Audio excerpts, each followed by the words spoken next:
उडाउडी करताना आरामशी असून नदी থেকে आरामशी असून उडाउडी करताना आरामशी असून आरामशी असून उडाउडी करताना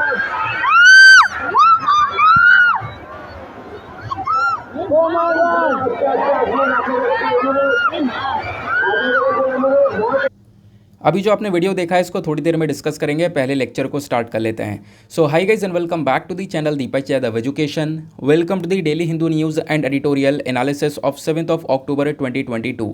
तो गाइस आज है तारीख 7 अक्टूबर 2022 और है फ्राइडे। देखेंगे आज के द हिंदू कंप्लीट न्यूज़पेपर को एनालाइज करेंगे। बट लेक्चर में आगे बढ़ने से पहले अगर आप लोगों को इस लेक्चर का PDF चाहिए तो क्या करना है, सबसे पहले डाउनलोड करना है टेलीग्राम, देन उसके बाद जाके सर्च बॉक्स में टाइप करना Deepak Yadav education UPSC। As you can see guys आप लोग को ये वाला चैनल मिल जाएगा, इस पर क्लिक करना और जाकर इस चैनल को ज्वाइन कर लेना।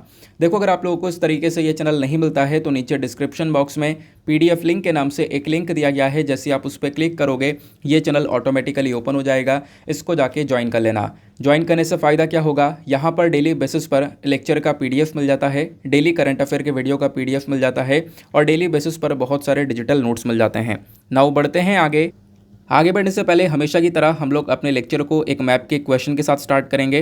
तो आज आप सभी लोगों को मैप में जाकर देखना है गाम्बिया को, बहुत ज़्यादा न्यूज़ में है तो अच्छे से इसको मैप में देखना, देन उसके बाद आकर नीचे कमेंट सेक्शन में टाइप करना, जिससे कि आप लोग इसको लंबे समय तक याद रख पाओगे। साथ ही साथ एक क्वेश्चन सॉल्व करेंगे जो कि UPSC प्रीवियस ईयर साल 2016 के प्रीलिम्स में पूछा गया था। डेली बेसिस पर हम लोग यहाँ पर एक प्रीवियस ईयर क्वेश्चन को भी सॉल्व करते हैं। देखो क्वेश्चन यहाँ पर क्या बोलता है, उस समय पर एक मूवी है, उसी के बेसिस पर इस क्वेश्चन को पूछा गया एक रीसेंट मूवी है जिसका टाइटल है the man who knew infinity. ये कौन से पर्टिकुलर पर्सन के बायोग्राफी के ऊपर बेस्ड है ये आपको बताना है। और ख़ास बात यहाँ पे यह है कि ये उस पर्सन के बायोग्राफी के ऊपर बेस्ड है जो कि अभी करेंट टाइम पर न्यूज़ में भी बने हुए हैं। तो यहाँ पे आपको नीचे ऑप्शन देखने को मिलेंगे। ऑप्शन A बोलता है S रामानुजन, ऑप्शन B बोलता है S Chandrashekhar, option C SN Bose या फिर ऑप्शन D CV रमन। तो इसका सही आंसर आप सभी को नीचे कमेंट सेक्शन में देना है। एटलीस्ट सभी को इसमें पार्टिसिपेट करना है, जैसे मैं आप लोगों से डेली बेसिस पर बोलता हूं। बाय द वे इसका जो करेक्ट आंसर है वो मैंने आपको टेलीग्राम पर प्रोवाइड करवा दिया है, वहां से भी चेकआउट कर सकते हो। अदरवाइज वहां पर आंसर नहीं मिलता है तो भी कोई परेशान होने की ज़रूरत नहीं है। वीडियो के लास्ट में इसके करेक्ट आंसर का डिस्कशन हम लोग करेंगे। तो चलो शुभारंभ करते हैं और चलते हैं सबसे पहले थंबनेल वाले इंपॉर्टेंट आर्टिकल की तरफ। तो आपने जो स्टार्टिंग में वीडियो देखा है ना, वो है वेस्ट बंगाल के जलपाईगुड़ी का। तो वो बेसिकली यहाँ पर आपको पता होगा अभी दुर्गा पूजा जो है पूरा सेलिब्रेट किया गया, फिर उसके बाद में मूर्ति विसर्जन होता है। तो मूर्ति विसर्जन के दौरान जब सभी लोग यहाँ पर मूर्ति विसर्जन करने के लिए जा रहे थे नदी के अंदर, ये बेसिकली माल नदी के बारे में चर्चा की जा रही है। तो जब वो नदी में एंटर किए, यानी कि जब विसर्जन शुरू हुआ था, तो उस समय पर उस नदी का पानी कमर से नीचे था। लेकिन अचानक से ही उस नदी के जो पानी का स्तर है वो बहुत तेज़ी से बढ़ जाता है, इतना ज़्यादा बढ़ जाता है कि उसके अंदर लोग बहने लगते हैं। सिचुएशन इतनी ज़्यादा क्रिटिकल हो जाती है कि लगभग 8 लोगों की जान जा चुकी है और अभी भी बहुत सारे लोग मिसिंग हैं। ये हालात यहाँ पर देखने को मिले। स्टार्टिंग में आपने वीडियो देखा ही होगा।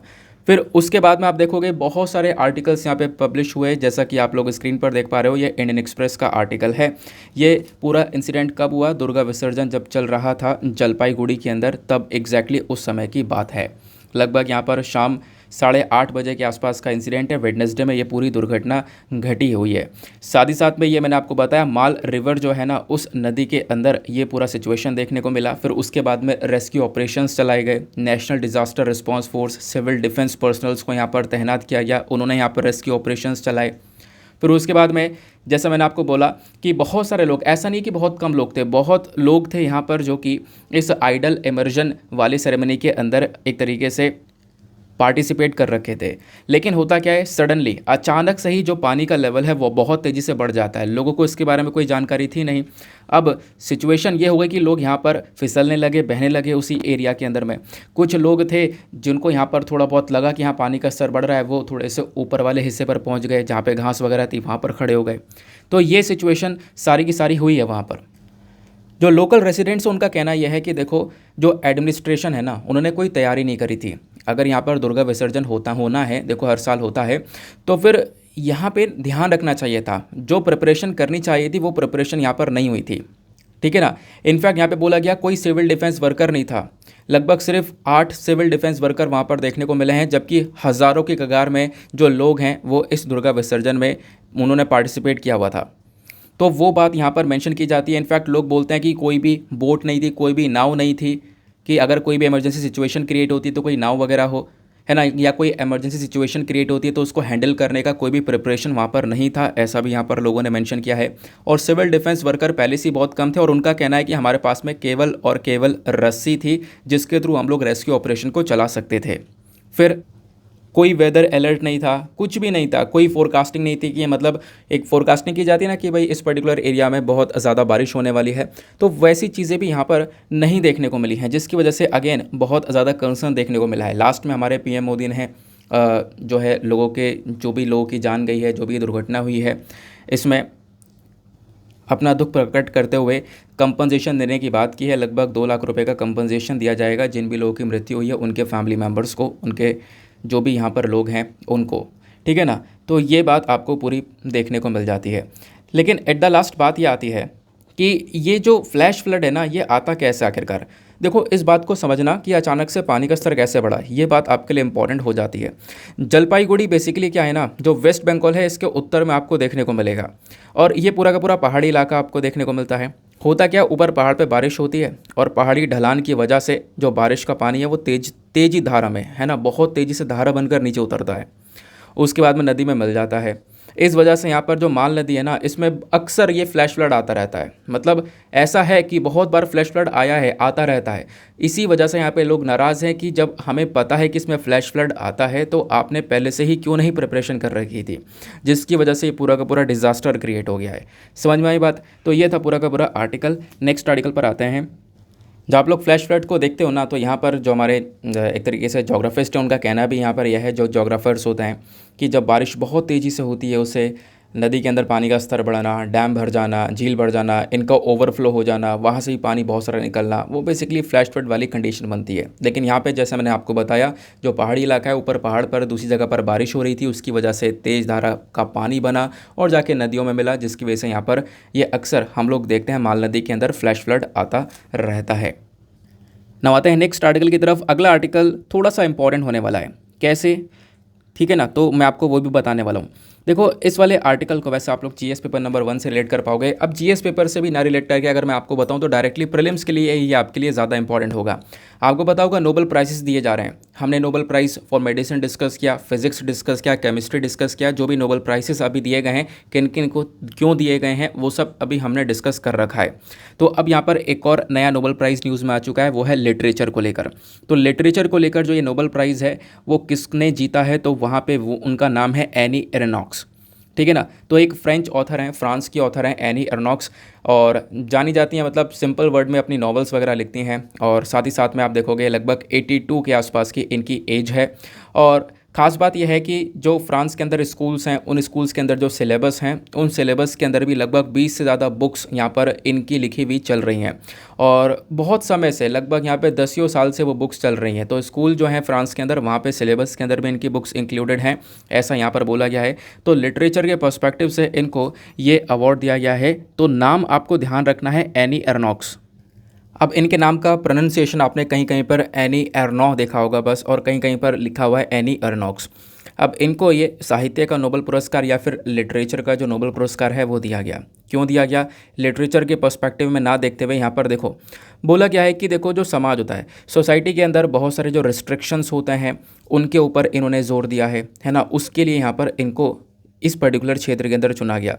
साथ ही साथ में एक तरीके से आप कह सकते हो इनका जो पर्सनल एक्सपीरियंस है, उस पर्सनल एक्सपीरियंस को देखते हुए, है ना, अपनी यादों को जोड़कर जो भी यहाँ पर सोसाइटी के अंदर रिस्ट्रिक्शंस हैं उसके ऊपर यहाँ पर इन्होंने ज़ोर दिया है। उस चीज़ के लिए इनको ये नोबेल पुरस्कार दिया गया है, ठीक है ना। तो ये बात यहाँ पे ध्यान रखना। अगर मैं शुद्ध हिंदी में बोलूँ तो सामाजिक प्रतिबंधों को उजागर करने के लिए नोबेल के लिए यहाँ पर इनको चुना गया।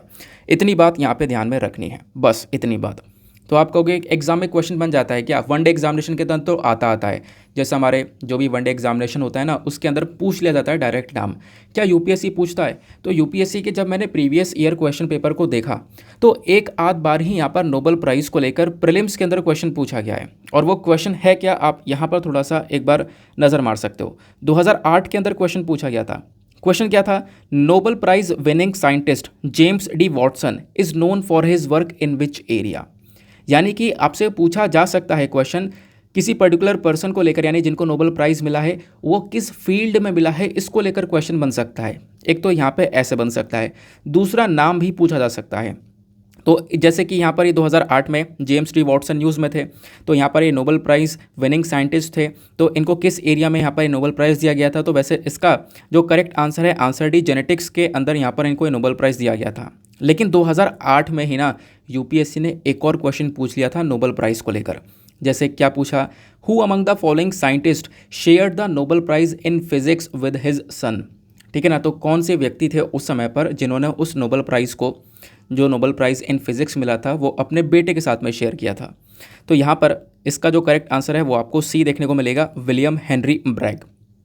तो ये बेसिकली ऐसे क्वेश्चन बन सकता है। तो नाम भी ध्यान रखना है और किस पर्टिकुलर फील्ड में दिया गया है वो 2 वर्ड ध्यान रखने हैं। ऐसा नहीं है कि उस फील्ड, जिस फील्ड में दिया गया है उसके ऊपर पूरी आप पीएचडी कर लो, तो ऐसी ज़रूरत नहीं है।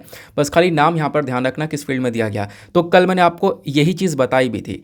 तो अब आपको करना क्या है, एक छोटा सा काम करना है, क्योंकि मैंने आपको मेडिसिन, फिजिक्स और साथ ही साथ में केमिस्ट्री, ये तीनों बता दिए हैं। और आज मैंने यहाँ पर ये बता दिया लिटरेचर। तो ये बताना है मेडिसिन, फिजिक्स, केमिस्ट्री के अंदर किस किस को नोबेल प्राइज़ मिला है और क्यों मिला है। क्यों मिला है, वो जो रीज़न है ना, वो 2-3 वर्ड में ही लिखना है कि हाँ बेसिकली वो एग्जैक्टली क्या फील्ड है, मेन टॉपिक क्या है ना, जिसको लेकर ये नोबेल प्राइज़ मिला है। वो नीचे कमेंट सेक्शन में सभी लोगों को मेंशन करना है। सभी लोग ट्राई ज़रूर करना, और ऐसे मेंशन करने से याद भी रहेगा। ठीक है, चलो आगे आते हैं। नाउ नेक्स्ट आर्टिकल पर आते हैं। इसी के नीचे एक और आर्टिकल देखने को मिलेगा, इंपॉर्टेंट है। इसको आप लोग GS paper number 2 international relation से रिलेट कर पाओगे। देखो होता क्या है, United nation human right council के अंदर में वोटिंग होती है। अब वो वोटिंग किस चीज़ को लेकर होती है? जिनजियांग को लेकर। जिनजियांग क्या है, कोई व्यक्ति है क्या? नहीं, जिनजियांग एक जगह का नाम है जो कि चाइना में देखने को मिलती है। उस जगह में एक कम्युनिटी रहती है, वो है उइगुर मुस्लिम्स। उन उइगुर मुस्लिम्स के ऊपर बोला जाता है कि जो चाइना है वो बहुत ज़्यादा अत्याचार करता है, उनको टॉर्चर करता है। दुनिया भर में बहुत सारी कंट्रीज़ इसकी आलोचना भी करती हैं। तो होता क्या है, United nation human right council के अंदर में, यहाँ पर बेसिकली यूएन काउंसिल के अंदर में, यूनाइटेड नेशन काउंसिल के अंदर एक वोटिंग होती है। यानी कि अमेरिका आया, अमेरिका के साथ साथ कुछ और कंट्रीज़ भी आई। अमेरिका ने प्रस्ताव भी रखा कि चाइना ये गलत कर रहा है ना, उइगुर मुस्लिम्स के ऊपर अत्याचार कर रहा है। इस प्रकार से यहाँ पर चाइना के अगेंस्ट में अमेरिका ने वोटिंग दी। और अमेरिका के साथ साथ यहाँ पर कुछ और भी कंट्रीज़ थी जिन्होंने चाइना के अगेंस्ट में ही वोटिंग दी हैं। ठीक बात हो गई।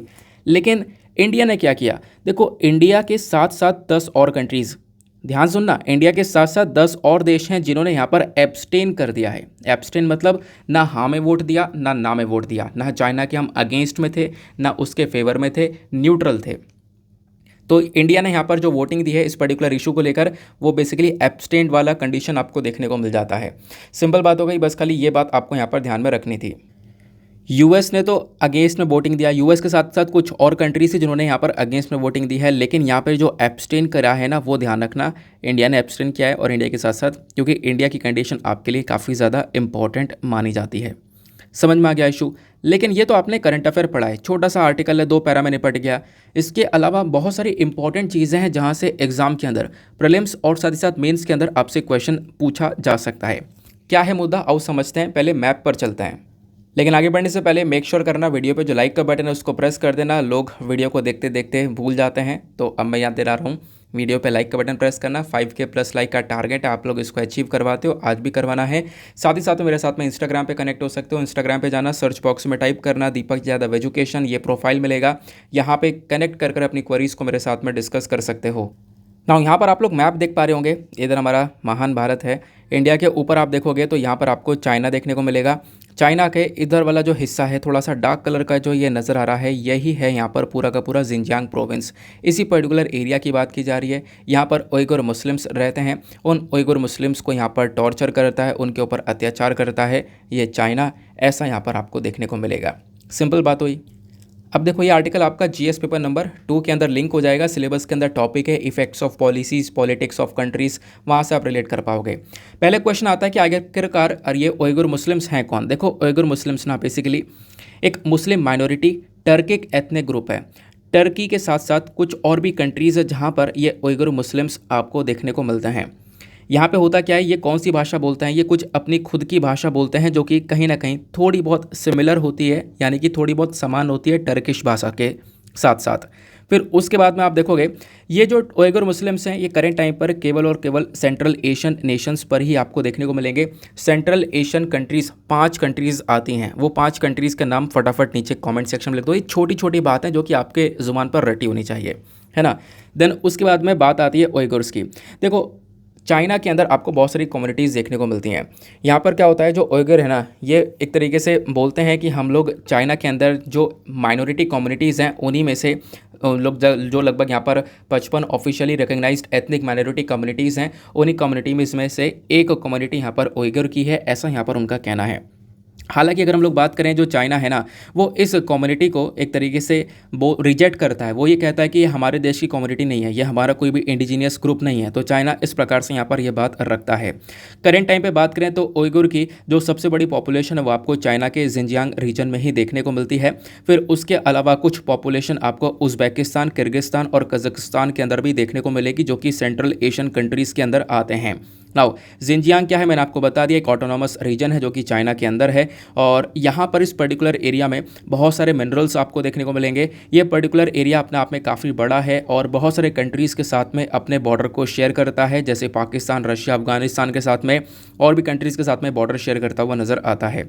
बाकी अगर हम लोग बात करें उइगुर्स के प्रोसिक्यूशन के बारे में, तो बोला जा रहा है बहुत लंबे समय से, दशकों से यहाँ पर जो चाइना की सरकार है वो इनके ऊपर अत्याचार कर रही है, इनको डिटेंशन कैंप के अंदर डाल रखा है। इनफैक्ट यहाँ पर इनको अपना खुद का रिलीजन फॉलो सही से नहीं करने दिया जाता है। इनको चाइनीज़ वर्जन वाली कुरान दी जाती है पढ़ने के लिए, बियर्ड ग्रो करने की यहाँ पर इनको बिल्कुल भी इजाज़त नहीं है। वो सारा काम यहाँ पर चाइना कर रहा है। हालांकि चाइना के ऊपर जब इल्ज़ाम लगते हैं तो चाइना बोलता है ऐसा कुछ भी नहीं है, वो डिटेंशन सेंटर नहीं है, वो एजुकेशनल सेंटर्स हैं, वहाँ पर हम लोग इन सभी लोगों को वोकेशनल स्किल्स वगैरह प्रोवाइड करवा रहे हैं। तो चाइना ये बात रखता है।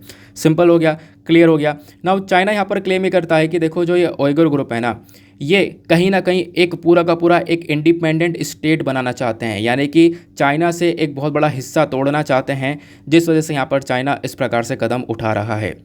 अब एट द लास्ट बात यह आती है कि इंडिया का स्टैंड क्या है, इंडिया क्या करता है। देखो इंडिया स्टार्टिंग से ही इस उइगर क्राइसिस को लेकर यहाँ पर चुप रहा है और अभी हम लोगों ने ऐसा इस वोटिंग के दौरान भी देख लिया कि इंडिया न्यूट्रल रहा, इंडिया ने कुछ बोला ही नहीं इस पर्टिकुलर इशू को लेकर। तो इंडियन गवर्नमेंट ने यहाँ पर लंबे समय से साइलेंस मेंटेन कर रखा है इस उइगर क्राइसिस को लेकर। समझ में आ गई बात? तो इतनी बात यहाँ पर ध्यान में रखनी है। नेक्स्ट आर्टिकल पर आते हैं। नाउ नेक्स्ट बहुत ज़्यादा इंपॉर्टेंट आर्टिकल है, बहुत ध्यान से आपको ये सारी बातें सुननी है जो कि मैं अब आपको बताने वाला हूँ। इस वाले आर्टिकल को आप लोग GS paper number 3 space and technology से रिलेट कर पाओगे। बात क्या की जा रही है, एक रोबोट के बारे में बात की जा रही है जिसको आप लोग पिक्चर में देख रहे हो, यह है व्योमित्रा। इसको नाम दिया गया है व्योमित्रा। तो हुआ क्या, इस रोबोट को तैयार किया गया ताकि हम लोग इसको अंतरिक्ष में भेजें, है ना, स्पेस को टूर करवाएं, स्पेस में लंबे समय तक ये रुक के आएगी। अब हुआ क्या है, यहाँ पर इस रोबोट को तैयार कर लिया गया है।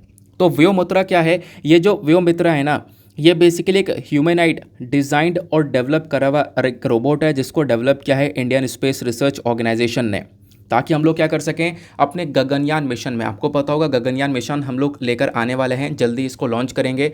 तो जब गगनयान मिशन लॉन्च किया जाएगा तो उससे पहले कुछ डेमो करके देखे जाएंगे। उस डेमो में एक पर्टिकुलर डेमो ऐसा होगा जहाँ पे हम लोग इस रोबोट को अंतरिक्ष में भेजेंगे, व्योमित्रा को अंतरिक्ष में भेजेंगे। तो अभी क्या हुआ, ये बिल्कुल तैयार कर लिया गया है। तैयार करने के बाद यहाँ पर इसकी टेस्टिंग स्टार्ट कर दी गई है, ठीक है ना। अब इसकी टेस्टिंग स्टार्ट कर दी गई है कहाँ पर, IISU पे, यानी कि इसरो इनर्शियल सिस्टम यूनिट के अंदर में। वही बात यहाँ पर रखी गई। पिछले कुछ समय से लगातार यहाँ पर इसके ऊपर काम किया गया, बिल्कुल कंप्यूटराइज्ड वे में यहाँ पर इस पर्टिकुलर रोबोट को तैयार किया गया है। आर्टिफिशियल इंटेलिजेंस वाला यहाँ पर ये रोबोट आपको देखने को मिलेगा जो कि बिल्कुल रेडी है। अब यहाँ पर इसको हम लोग एक रॉकेट के माध्यम से अंतरिक्ष का सैर करवाने वाले हैं, अंतरिक्ष में यहाँ पर पहुँचाने वाले हैं, ठीक है ना। अब वो पूरा सिस्टम काम कैसे करेगा, अंतरिक्ष में पहुंचेगा कैसे, वो सारी बातें यहाँ पर गगनयान मिशन के तहत बताई गई हैं।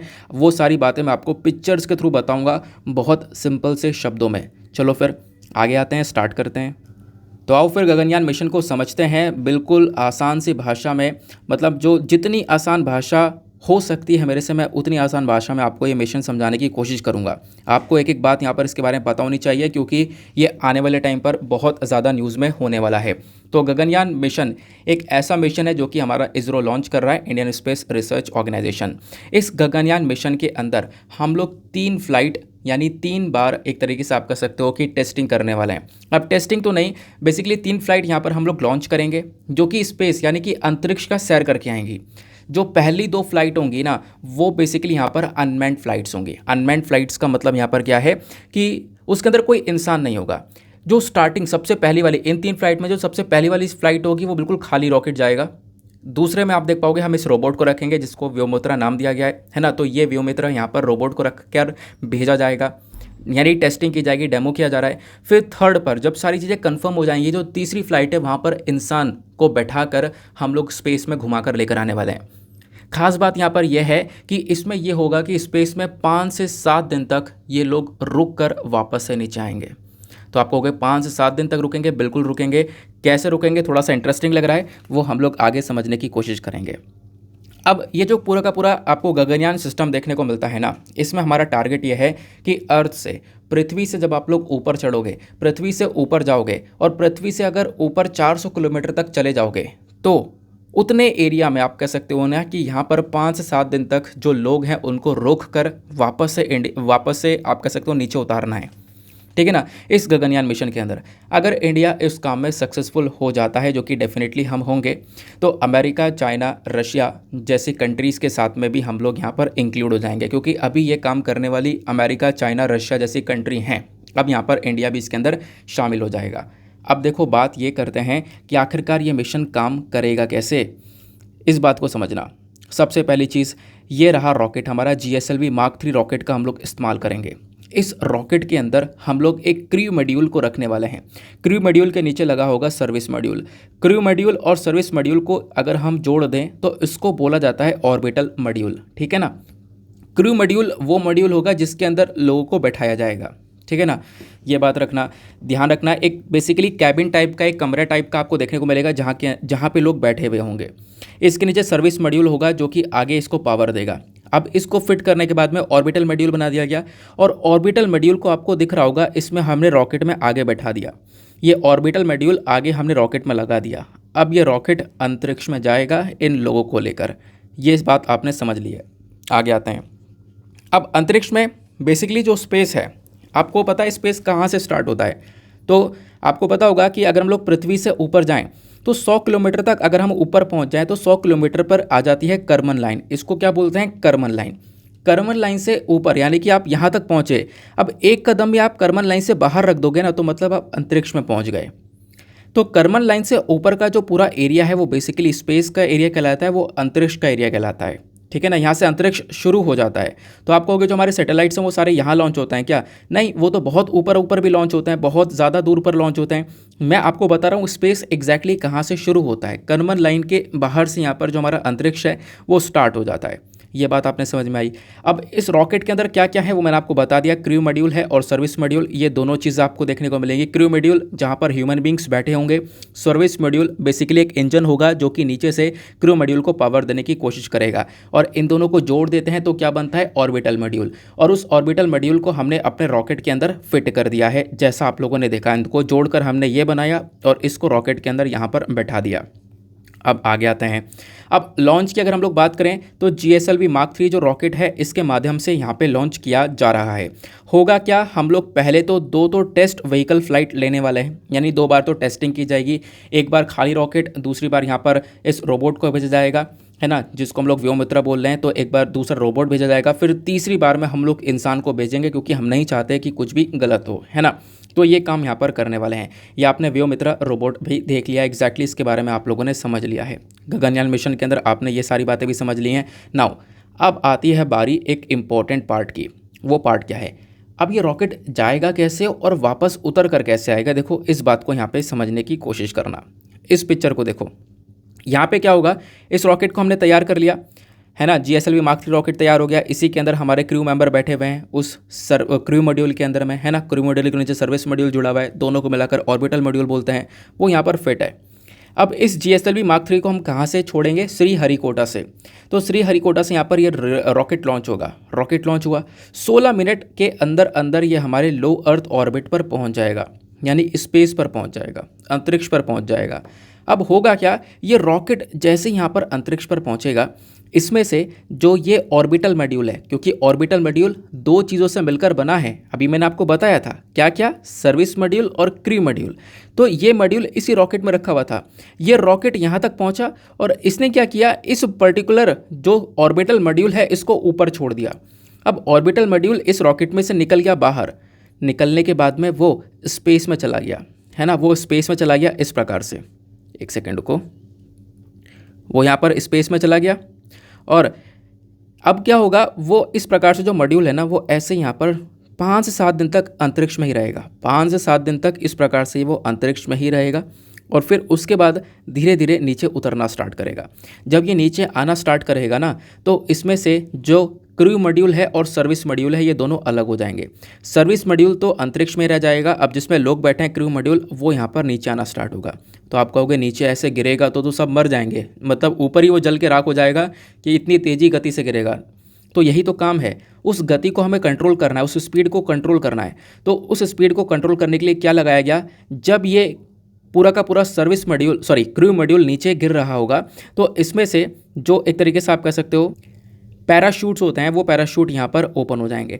पैराशूट लगाए गए हैं, वो पैराशूट ओपन हो जाएंगे तो उसकी गति कम हो जाएगी, गिरने की गति कम हो जाएगी, धीरे धीरे वो लैंड होगा और धीरे धीरे यहाँ पर गुजरात के अरेबियन सी आप कह सकते हो कि एरिया में, यहाँ पर गुजरात के पास यहाँ पर ये एक तरीके से लैंड करेगा, फिर वहाँ से इंसान को निकाल लिया जाएगा।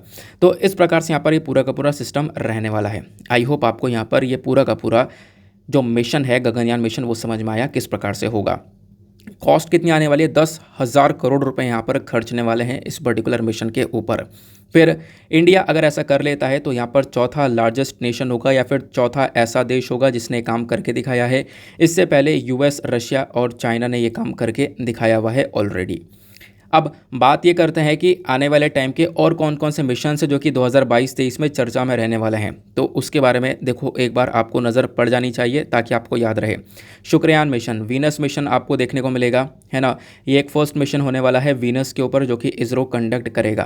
देन उसके बाद L1 आदित्य सोलर मिशन जो कि सन को स्टडी करेगा। आदित्य के नाम से आपको पता होगा, ये बेसिकली सूरज को स्टडी करने के लिए बनाया गया है। देन चंद्रयान 3 मिशन आपको देखने को मिलेगा, है ना। चंद्रयान 2 के बाद में चंद्रयान 3 आपको मिशन देखने को मिल जाता है जो कि हम लोग चांद पर भेजने वाले हैं। तो इस प्रकार से आपको ये अपकमिंग मिशंस देखने को मिलेंगे जो कि आने वाले टाइम पर हम लोग लॉन्च करेंगे। सिंपल बात हो गई, आगे आते हैं। जितनी भी बातें बताई गगनयान मिशन को लेकर वो दिमाग में बैठा लेना, क्योंकि ये बहुत ज़्यादा चर्चा में आने वाला है। उसके बाद नेक्स्ट आर्टिकल पर आते हैं। अब कल हमने इसके बारे में डिस्कशन किया भी था। गाम्बिया एक अफ्रीकन कंट्री है और उस गाम्बिया के अंदर अभी लगभग 66 के आसपास जो बच्चे हैं उनकी जान जा चुकी है। जान जाने का पीछे का कारण है इंडियन सिरप। भारत की कुछ कफ सिरप है, यानी कि एक जो खांसी जुकाम की सिरप होती है ना, नॉर्मल सिरप जो होती है, वो बेसिकली उसकी वजह से जान गई है, ऐसा वर्ल्ड हेल्थ ऑर्गेनाइजेशन ने बताया है। कल मैंने आपको बताया भी था। लेकिन अब इंडिया उसके रिस्पॉन्स में क्या बोलता है, ये बात आपको समझनी होगी। देखो पहले तो यहाँ पर ये बोला गया कि हम लोग जो हमारा खासकर CDSO है, that is central drug standard control organisation, इन्होंने यहाँ पर कल ये बोला है, ये जो 4 सिरप है ना जिसको लेकर बवाल हो चुका है पूरा, ये 4 सिरप बनाए गए हैं मेडन फार्मास्यूटिकल्स के थ्रू, जो कि हरियाणा के अंदर आपको ये मैन्युफैक्चरर देखने को मिलेंगे। हरियाणा के अंदर मैन्युफैक्चरर हैं, इनको लाइसेंस मिला हुआ है स्टेट ड्रग कंट्रोलर के थ्रू। उसी के बेसिस पर यहाँ पर ये इन सिरप्स को बनाते हैं और वो 4 सिरप के नाम यहाँ पर लिखे गए हैं। जैसा आप लोग पढ़ना चाहो तो पढ़ सकते हो, जैसे कि यहाँ पर मैं आपको एक बार बता देता हूँ। एक है BP कॉफेक्सनेलिन बेबी कफ सिरप, फिर है मैकॉफ बेबी कफ सिरप, देन एमेग्रिप एंड कोल्ड सिरप, आपको ये देखने को मिलेगा।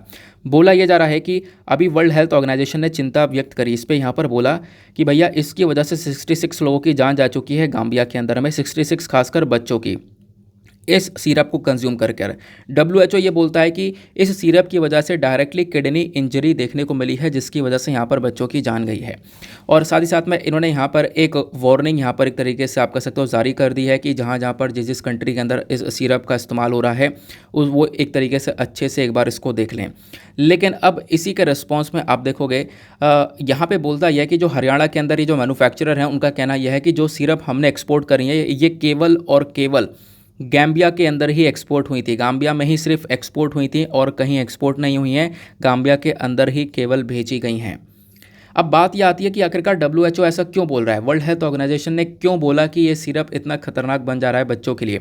उसके पीछे का रीज़न ये देखो, WHO ने जब यहाँ पर टेस्टिंग करी तो पाया कि लगभग 23 यहाँ पर देखो सैंपल टेस्टिंग करी गई और उस टेस्टिंग के अंदर देखने को यह मिला कि इस सिरप के अंदर दो चीज़ें पाई जा रही हैं, एक है डाई इथाइलिन ग्लाइकोल और दूसरा है इथाइलिन ग्लाइकोल। ये दो चीज़ें यहाँ पर इस पर्टिकुलर सिरप के अंदर पाई गई हैं, जो कि कहीं ना कहीं बच्चों के लिए एक टॉक्सिक की तरह काम कर रही हैं, उनके किडनी को यहाँ पर इंजर्ड कर दिया है, जिसकी वजह से यहाँ पर ये जान गई हैं। बाकी अभी यहाँ पर इसको लेकर और इन्वेस्टिगेशन जारी है, इसके ऊपर और ज़्यादा रिसर्च की जा रही है और यहाँ पे पता लगाया जा रहा है, तो आने वाले टाइम पर इसके बारे में और इन्फॉर्मेशन हम लोगों को मिलती रहेगी, ठीक है ना। तो यहाँ पर क्या है, ये जो कफ सिरप है केवल और केवल एक्सपोर्ट किया गया था गाम्बिया में, बाकी किसी देश में एक्सपोर्ट नहीं किया गया है।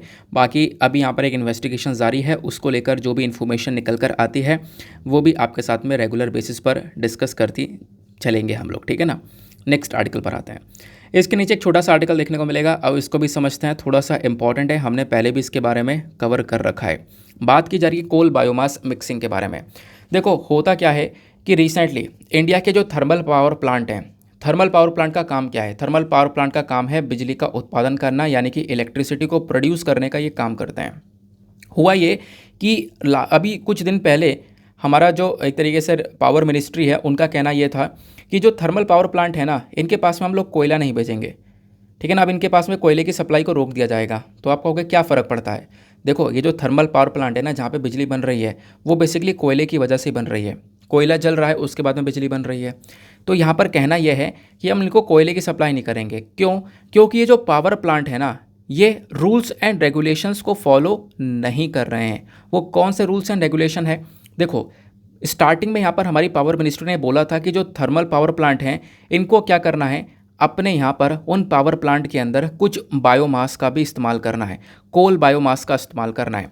यानी कि जो कोयला तो है ही, कोयले का आप इस्तेमाल करो ठीक है, लेकिन उसमें बायोमास भी मिक्स कर दो। जब बायोमास आप मिक्स कर दोगे तो उससे जो कोयला है उसका यूज़ थोड़ा सा कम हो जाएगा, जिससे पोल्यूशन थोड़ा सा कंट्रोल हो पाएगा। लेकिन यहाँ पर जितने भी पावर प्लांट ऑपरेटर्स हैं इन्होंने इस टारगेट को अचीव किया ही नहीं। टारगेट ये था कि इनको क्या करना था कि जो ये लोग कोयले का इस्तेमाल कर रहे हैं, जो भी कोयले से ये लोग बिजली बना रहे हैं, बस इनको अपने कोयले में 5% का बायोमास ऐड करना था, या फिर आप कर सकते हो कोयले को 5% रिप्लेस करके इसमें बायोमास को लगा देना था। 5% कोयला हटाकर बायोमास का इस्तेमाल करना था। लेकिन ज़्यादातर पावर प्लांट ऑपरेटर्स ने यह काम नहीं किया, जिसकी वजह से पावर मिनिस्ट्री ने बोला कि इनके पास हम कोयले की सप्लाई भी कट डाउन कर देंगे, कोयले की सप्लाई भी नहीं भेजेंगे।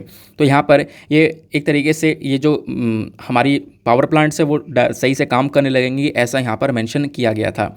बोला यह जाता है कि इंडिया के अंदर अभी बहुत सारे 180 के आसपास आपको थर्मल पावर प्लांट्स देखने को मिल जाते हैं, और जिनमें से अभी बहुत कम ही पावर प्लांट्स जो कि सही से सारे रूल्स एंड रेगुलेशंस को फॉलो कर रहे हैं, ठीक है ना। रिसेंटली अगर हम लोग बात करें तो अभी केवल और केवल 39 ऐसे पावर प्लांट्स देखने को मिल जाते हैं जो कि रूल्स एंड रेगुलेशंस को फॉलो कर रहे हैं। तो वो बात यहाँ पर रखी जा रही है, ठीक है ना। तो इसको लेकर काम करना होगा, बायोमास को आपको ऐड करना होगा, जो आपसे बोला गया उस चीज़ को फॉलो करना होगा। नाउ फाइनली क्वेश्चन ये आता है कि सर ये बायोमास एग्जैक्टली क्या है। अगर बायोमास समझ में आ जाए तो ये आर्टिकल हमें 100% क्लियर हो जाए। चलो अब ये भी समझ में आएगा बायोमास एग्जैक्टली क्या है। देखो बायोमास बेसिकली प्लांट और एनिमल मटेरियल है जिसका हम लोग इस्तेमाल कर सकते हैं इलेक्ट्रिसिटी को प्रोड्यूस करने के लिए। यानी कि एग्जाम्पल के तौर पर देखें, देखो लकड़ियाँ का इस्तेमाल किया जाता है। अब लकड़ी की आपने कटाई करी, कुछ यहाँ पे कूड़ा निकला, उस कूड़े का, उस वेस्ट के बारे में बात की जा रही है। ऐसे यहाँ पर आप फसल लगा रहे हो, फसल की कटाई करी, पराली निकली, बहुत सारा जो कूड़ा है, जो वेस्ट है वो निकलता है ना। इसी प्रकार से जंगल के अंदर जब साफ़ सफाई यहाँ पे कटाई हुई तो उससे बहुत सारा कूड़ा निकलता है, वेस्ट निकलता है। हमारे जो खेत हैं वहाँ से बहुत सारा वेस्ट निकलता है, तो उस कूड़े की बात की जा रही है। वो जो वेस्ट है ना वो बायोमास का काम करता है, वो बेसिकली बायोमास है। और अगर उसको जला दिया जाए ना तो वो एक तरीके से एनर्जी प्रोड्यूस करता है, वो हम लोगों के लिए इलेक्ट्रिसिटी को प्रोड्यूस कर सकता है। तो ये अच्छी बात है ना, एक तरफ से वेस्ट साफ हो रहा है, दूसरी तरफ से एनर्जी हम लोग को मिल रही है। तो बायोमास हमेशा से ही एक बहुत ज़्यादा इम्पॉर्टेंट एनर्जी सोर्स रहा है हमारे देश के लिए। बहुत सारे अलग अलग तरीके से बायोमास के बेनिफिट देखने को मिलेंगे। सबसे पहला तो ये एक रेन्यूएबल है। रेन्यूएबल मतलब ये कोई पोल्यूशन क्रिएट नहीं करेगा, इससे कोई कार्बन नहीं निकलेगा। आप कोयला जला रहे हो, उससे बहुत सारा कार्बन निकल रहा है, बहुत सारा पोल्यूशन ऐड ऑन हो रहा है हमारे एनवायरमेंट के अंदर में। लेकिन जब हम लोग यहाँ पर इसका इस्तेमाल करेंगे बायोमास का, तो बेसिकली एक रिन्यूएबल एनर्जी देखने को मिलेगी जिससे कोई भी ऐसा पोल्यूशन नहीं हो रहा होगा, ठीक है ना। फिर उसके बाद में मेंशन किया कि करेंट टाइम पर इंडिया के अंदर आपको बहुत सारा ये बायोमास देखने को मिल जाता है ना। बहुत सारा बायोमास है जिसका हम लोग यहाँ पर इस्तेमाल भी करते हैं। बहुत सारी पॉपुलेशन हमारी इस पर्टिकुलर बायोमास के ऊपर डिपेंडेंट भी है। नाउ फाइनली क्वेश्चन ये आता है कि बायोमास को फायरिंग आखिरकार क्या है। देखो, बायोमास को फायरिंग बेसिकली एक ऐसी प्रैक्टिस है जहाँ पे हम लोग क्या करते हैं, कोयले के साथ साथ यहाँ पर जो बायोमास है उसका भी इस्तेमाल करते हैं। कोयले को सब्स्टिट्यूट करने के लिए बायोमास का इस्तेमाल किया जाता है, यानी इन्हीं वेस्ट का इस्तेमाल किया जाता है ताकि हम लोग इसको मिलाकर इससे इलेक्ट्रिसिटी को प्रोड्यूस कर सकें। बायोमास को फायरिंग में क्या होता है, हम लोग बायोमास को ऐड कर देते हैं ताकि कोल बॉयलर्स के अंदर ऐड कर दिया जाता है, ताकि देखो जो कोयला है ना, कोयला थोड़ा सा कम लगे और बायोमास भी हम लोग साथ में मिला दें। इससे ऑब्वियस ही बात है, कोयला कम लगेगा तो पोल्यूशन भी वो कम पैदा करेगा। तो को फायरिंग यहाँ पर क्या करता है, बायोमास को इलेक्ट्रिसिटी में कन्वर्ट कर देता है। और ये तरीका बहुत ज़्यादा एफिशिएंट है, बहुत साफ़ है, बहुत यहाँ पर एक तरीके से ज़्यादा कुछ लगता नहीं है इसके अंदर। दूसरा, ग्रीन हाउस गैस एमिशन को कम करेगा, यानी हमारे डायरेक्टली एनवायरनमेंट को ही सेव करेगा, ये ऐसा आप कह सकते हो। और इंडिया एक ऐसी कंट्री है जहाँ पर बायोमास आप देखोगे ज़्यादातर फील्ड के अंदर ऐसे ही जला दिया जाता है ना। करेंट टाइम पर तो सिचुएशन काफ़ी सारी देखने को मिलती है इस वेस्ट को लेकर। तो बेसिकली यहाँ पर इसका एक सोल्यूशन हो सकता है, वो ये है कि आप बायोमास को फायरिंग करो, कोयले के साथ में यहाँ पर इसको जलाओ ताकि हम इलेक्ट्रिसिटी का प्रोडक्शन कर सकें। तो वही बात रखी गई थी, लेकिन ये पावर प्लांट ऑपरेटर्स मान नहीं रहे थे, जिसको लेकर यहाँ पर कोल के सप्लाई को लेकर काटने की बात की गई। लेकिन यहाँ पर आप कह सकते हो कि मिनिस्ट्री अपना ये कंसर्न दिखा रही है कि जो पावर प्लांट ऑपरेटर्स हैं वो आज के टाइम पर सारे रूल्स एंड रेगुलेशंस को प्रॉपर तरीके से फॉलो करते हुए चलें। नाउ नेक्स्ट आर्टिकल पर आते हैं। स्टार्टिंग में एक छोटा सा आर्टिकल रह गया था, वो मुझे याद आ गया तो मैंने यहाँ पर इसको एकदम से ओपन कर लिया, इसको भी कवर कर लेते हैं। देखो हुआ क्या है ना, वर्ल्ड बैंक है, इन्होंने क्या किया, इंडिया की जो ग्रोथ है उसको अभी कट डाउन कर दिया है। इंडिया की ग्रोथ यहाँ पर पहले ये लोग बोल रहे थे कि 7% से इंडिया 2023-24 के अंदर ग्रो करेगा, है ना। जिस साल में हम लोग अभी के टाइम पर देखने को मिल रहे हैं, बेसिकली 2023 के अंदर में इंडिया इतने % से ग्रो करेगा। लेकिन वो परसेंट थोड़ा सा घटा दिया गया है, यानी कि वर्ल्ड बैंक बोलता था इंडिया इतने % से ग्रो करेगा, वो थोड़ा सा कम कर दिया है। तो साल 2023 का जो प्रोजेक्शन है वो है 6.5% का। भारत 6.5% से 2023 के अंदर ग्रो करेगा, ऐसा यहाँ पर वर्ल्ड बैंक ने बोला है। तो ये जो ग्रोथ है इसको कम क्यों किया गया, पहले ज़्यादा ग्रोथ बता रहे थे, अब यहाँ पर कम कर दिया। इसके पीछे का रीज़न है इन्फ्लेशन वगैरह आपको देखने को मिलेगा। दुनिया भर के अंदर बहुत सारे क्राइसिस हैं, रशिया यूक्रेन का वॉर है, इन सब चीज़ों का इम्पैक्ट सभी कंट्रीज़ के ऊपर पड़ रहा है। दैट इज़ वाई यहाँ पर वर्ल्ड बैंक ने इंडिया की ग्रोथ यहाँ पर कट डाउन कर दी है कि आने वाले टाइम पर 2023 के अंदर हम 6.5% से ग्रो करेंगे। बेसिकली एक प्रोजेक्शन है, सिर्फ अंदाज़ा है, ये चीज़ें बदलती रहती हैं, इनको ध्यान में या फिर याद रखने की आवश्यकता इतनी है नहीं। तो करना क्या है, देखो वर्ल्ड बैंक भाई बहुत दिनों बाद न्यूज़ में आया है, जुलाई में लास्ट टाइम पर न्यूज़ में था, वर्ल्ड बैंक अब जाकर न्यूज़ में आया है। तो वर्ल्ड बैंक एग्जैक्टली क्या है, आओ थोड़ा सा हम लोग इसके बारे में जान लेते हैं। इस वाले पिक्चर में आपको वर्ल्ड बैंक को लेकर सारी इन्फॉर्मेशन क्लियर हो जाएगी। सबसे पहली बात, वर्ल्ड बैंक का हेडक्वार्टर कहाँ पर है, वॉशिंगटन डीसी में इसका हेडक्वार्टर देखने को मिलेगा। देखो ब्रेटन वुड कॉन्फ्रेंस हुआ था जुलाई 1944 में, और ये ब्रेटन वुड में ही हुआ था जो कि यूएसए न्यू हैम्पशायर के अंदर देखने को मिलेगा। उसी कॉन्फ्रेंस के दौरान यहाँ पर ये वर्ल्ड बैंक बनता है। एग्जैक्टली स्टार्टिंग में वर्ल्ड बैंक तो नहीं बनता है। इस कॉन्फ्रेंस में होता क्या है, दो इंपॉर्टेंट इंटरनेशनल ऑर्गेनाइजेशंस को बनाया जाता है। वो दो ऑर्गेनाइजेशंस कौन कौन सी होती हैं, IBRD और IMF। अब इनकी फुल फॉर्म क्या है ये ध्यान में रखना। IBRD की फुल फॉर्म है international bank for reconstruction and development, और IMF की फुल फॉर्म है इंटरनेशनल मॉनेटरी फंड। ये दो पर्टिकुलर ऑर्गेनाइजेशंस को बनाया जाता है, कहाँ पर, इस ब्रेटन वुड कॉन्फ्रेंस के दौरान। अब ये जो दो बॉडीज़ बनी हुई है ना, यही बॉडीज़ यहाँ पर क्या बनती हैं, आगे जाकर वर्ल्ड बैंक बनती हैं। अगर हम लोग बात करें तो वैसे तो बहुत सारी बॉडीज़ आपको देखने को मिलती हैं वर्ल्ड बैंक ग्रुप के अंदर में ही आती हैं। जब वर्ल्ड बैंक ग्रुप की बात की जाए तो आपको ये 5 बॉडीज़ के नाम पता होना चाहिए, IBRD, IDA, IFC, उसके बाद ICSID, देन उसके बाद मीगा। अब अगर हम लोग बात करें स्पेसिफिकली वर्ल्ड बैंक की, तो वर्ल्ड बैंक बेसिकली दो बॉडी को मिलकर बना हुआ है, दो ग्रुप को लेकर मिलकर बना हुआ है। एक है international bank for reconstruction and development. इसका काम क्या है? इसका काम है जो मिडिल इनकम कंट्रीज़ हैं या लो इनकम कंट्रीज़ हैं उनको सपोर्ट करना, उनको पैसा प्रोवाइड करवाना, है ना। वैसा आपको आईडीए देखने को मिलेगा। इसकी फुल फॉर्म है इंटरनेशनल डेवलपमेंट एसोसिएशन। इसका काम भी क्या है? इंटरेस्ट फ्री लोन देना, यानी कि कुछ ऐसी कंट्रीज़ हैं, लो इनकम कंट्रीज़ या पुअरेस्ट कंट्रीज़ हैं, वहाँ पर गरीबी बहुत ज़्यादा है, तो उनकी सरकार को लोन देना, इंटरेस्ट फ्री लोन देना कि वो उनको ब्याज ना चुकाना पड़े, ताकि वो अपने कंट्री को थोड़ा सा ग्रो कर पाएँ। तो ये जो दो बॉडीज़ हैं आईबीआरडी और आईडी है, ये दोनों साथ में मिलकर वर्ल्ड बैंक कहलाती हैं। ये बात ध्यान में रखनी है। आपसे क्वेश्चन बने वर्ल्ड बैंक किस दो पर्टिकुलर बॉडी को लेकर बना हुआ है, तो वो यहाँ पर आईबीआरडी और आईडीए है। उसके अलावा वर्ल्ड बैंक ग्रुप में दो और बॉडीज़ आती हैं, सॉरी 3 और बॉडीज़ आती हैं, जिसका नाम है international finance corporation, then international centre for the settlement of investment disputes, then multilateral investment guarantee agency. और तीनों का ही यहाँ पर एक मेजर गोल यह है कि जो लो इनकम कंट्रीज़ हैं, मिडिल इनकम कंट्रीज़ हैं, पुअरेस्ट कंट्रीज़ हैं, उनको सपोर्ट कैसे ना कैसे करके प्रोवाइड करवाना। जैसे लास्ट वाला देखोगे तो इसका काम है यहाँ पे डेवलपिंग कंट्रीज़ के अंदर इन्वेस्टमेंट को बढ़ाना, उनको सपोर्ट करना। आईसीएसआईडी का काम है इंटरेस्ट फ्री लोन देना पुअरेस्ट कंट्री को, और इसका काम है डेवलपिंग कंट्रीज़ को मदद करना ताकि वो अपने यहाँ पर ग्रोथ अचीव कर सके, इन्वेस्टमेंट वगैरह करके उनको सपोर्ट करना। तो सभी का बेसिकली कहीं ना कहीं एक ऐसा गोल देखने को मिलता है जो कि कंट्रीज़ को सपोर्ट करने को लेकर बातचीत करता है। समझ में आ गई बात? चलो आगे आते हैं। नाउ अब सबसे पहले आते हैं एडिटोरियल डिस्कशन पर। आज कुछ इंपॉर्टेंट एडिटोरियल्स हैं, उसको डिस्कस करेंगे। लाइट कॉम्बैट जो हेलीकॉप्टर है उसको लेकर एक एडिटोरियल है, गिग इकोनॉमी को लेकर है, खासकर मून लाइटिंग को लेकर है। मून लाइटिंग क्या होती है वो बात मैं आप लोग को समझाऊंगा। देन उसके बाद में एक एडिटोरियल हम लोग इंडियन एक्सप्रेस का लेंगे, क्योंकि कुछ एडिटोरियल्स आपको इंडियन एक्सप्रेस के भी पढ़ने चाहिए जो कि बहुत अच्छे आते हैं। और अगर आप लोग कंपैरिजन करोगे पिछले 7-8 महीने लेकर, तो रोज़ाना जब कंपैरिजन करोगे तो कहीं ना कहीं इंडियन एक्सप्रेस के एडिटोरियल्स काफ़ी अच्छे होते हैं द हिंदू से। ठीक है ना। हाँ, ऐसा बोलना पड़ रहा है लेकिन ये बात बिल्कुल हकीकत है। आप लोग खुद भी जब बैठोगे पढ़ोगे तो वो चीज़ें आपको एनालाइज करने के बेसिस पर मिलती हैं। ठीक है ना।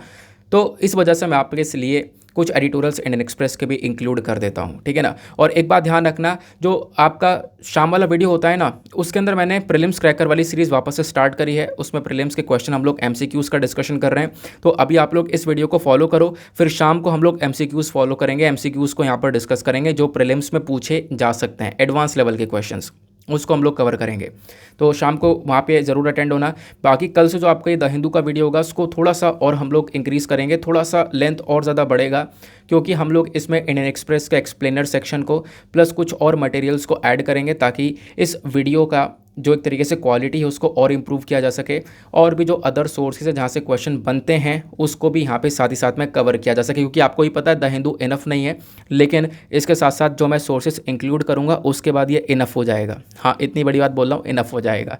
तो आगे मैं यहाँ पर कल से मोस्ट प्रोबेबली यहाँ पर इसको हम लोग थोड़ा सा इंक्लूड कर देंगे और वीडियो को थोड़ा सा बढ़ा देंगे। ठीक है ना। बाकी स्टार्ट करते हैं देखो अपने एडिटोरियल डिस्कशन को, लेकिन एडिटोरियल डिस्कशन से पहले हमेशा की तरह हम लोग एक मेंस का क्वेश्चन लेंगे। तो आज का मेंस का क्वेश्चन क्या है, एक सेकेंड रुको। तो आज का मेंस का क्वेश्चन थोड़ा सा इंटरेस्टिंग है, इंटरनेशनल इश्यूज़ को लेकर है। तो आपको मैंने काफ़ी बार क्वाड के बारे में पढ़ा रखा है। देखो क्वाड्रिलेटरल सिक्योरिटी डायलॉग, जिसके अंदर 4 कंट्रीज़ है, इंडिया, जापान, यूएसए, ऑस्ट्रेलिया। तो क्वाड बेसिकली हमारे इस मॉडर्न वर्ल्ड की ना एक नई सच्चाई है, एक नई रियलिटी है इस मॉडर्न वर्ल्ड की। लेकिन क्वाड के अपने आप में ही प्रोज भी हैं और कॉन्स भी हैं जो भारत के लिए, यानी भारत के लिए क्वाड एक तरीके से बहुत अच्छा भी है और एक तरीके से क्वाड को लेकर नुकसान भी है। तो मतलब एक अल्टीमेट लेवल का एक बहुत अच्छा क्वेश्चन है ये, जिसको आप लोग को 150 शब्दों में लिखना है, ज़्यादा नहीं, 150 शब्दों में लिखना है।